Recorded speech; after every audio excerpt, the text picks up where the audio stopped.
Bonjour. Le Premier ministre Édouard Philippe a présenté mardi 28 avril dernier à l'Assemblée nationale le plan de déconfinement qui se mettra en place en principe à partir du 11 mai.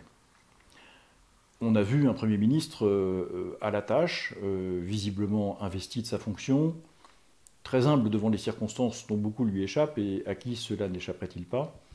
Et sur son implication personnelle, il n'y a pas grand-chose à dire.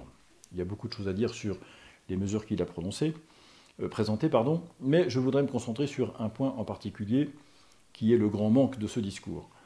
Aucun des thèmes régaliens n'a été abordé par le Premier ministre dans cette intervention.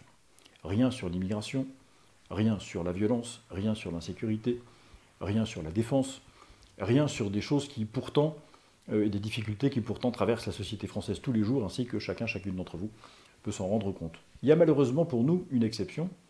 Le seul thème régalien qui a été abordé par le Premier ministre concerne les croyants et en particulier la question de la célébration des cérémonies religieuses à propos du 11 mai prochain. C'est un thème régalien parce qu'il s'agit là de la responsabilité particulière de l'État à faire respecter les libertés constitutionnelles qui sont garanties par nos institutions. En effet, la Constitution et la fameuse loi de 1905 disent que la neutralité de l'État doit conduire à ce que tout croyant, ou pas croyant d'ailleurs, toute personne, doit avoir la possibilité de pratiquer la religion qu'il souhaite ou qu'elle souhaite, à partir du moment où cette pratique ne trouble pas l'ordre public. Cette neutralité de l'État invite donc à considérer que l'État ne doit pas décider, faire le tri dans telle ou telle pratique religieuse de ce qui serait important ou pas important, accessoire ou pas accessoire.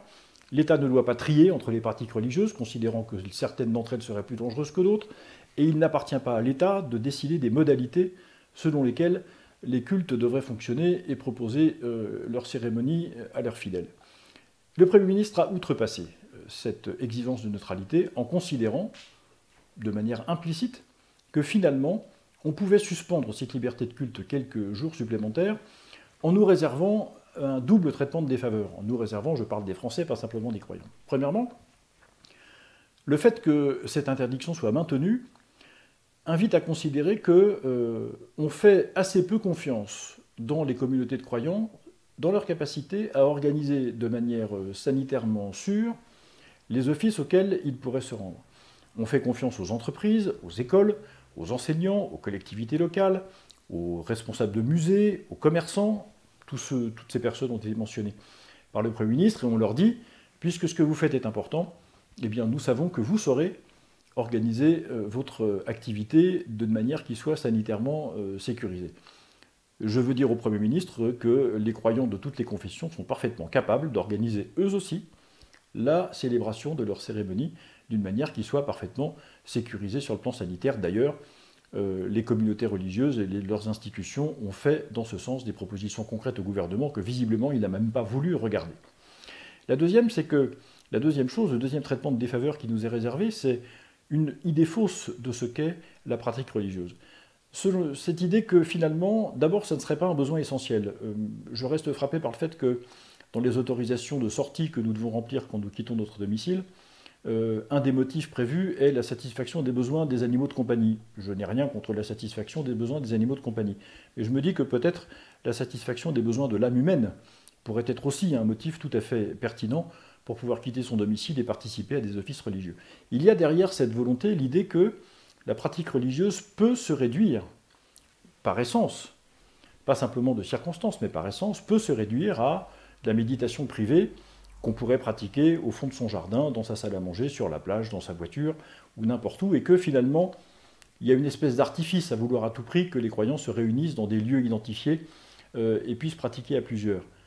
Eh bien non, nous devons à la vérité de rappeler à l'exécutif et à l'ensemble de nos concitoyens que la pratique religieuse est nécessairement collective, elle est nécessairement publique, et qu'il ne sert à rien de continuer à subrepticement vouloir faire comme si on pouvait réduire la pratique religieuse à une dimension simplement privée. C'est impossible, et d'ailleurs les musulmans nous le rappellent à peu près tous les jours, parfois de manière brutale et un peu vindicative à l'occasion, mais au moins ce rappel est-il précieux pour nous tous.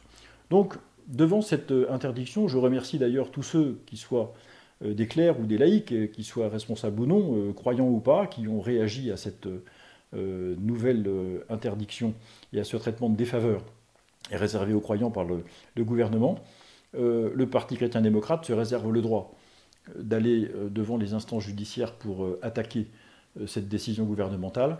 Nous verrons ce qu'il en est, mais en tout cas, il y a pour nous une très belle occasion de redire ce que doit être la pratique religieuse, l'importance d'une cérémonie collective dans la vie des croyants, dans la vie aussi des non-croyants, car même s'ils ne le savent pas forcément, les non-croyants bénéficient aussi de tout ce temps que les croyants passent à prier, à se réunir, ce qui leur permet de nourrir leur action sociale, et Dieu sait qu'elle est importante. Merci de votre attention et à vendredi prochain.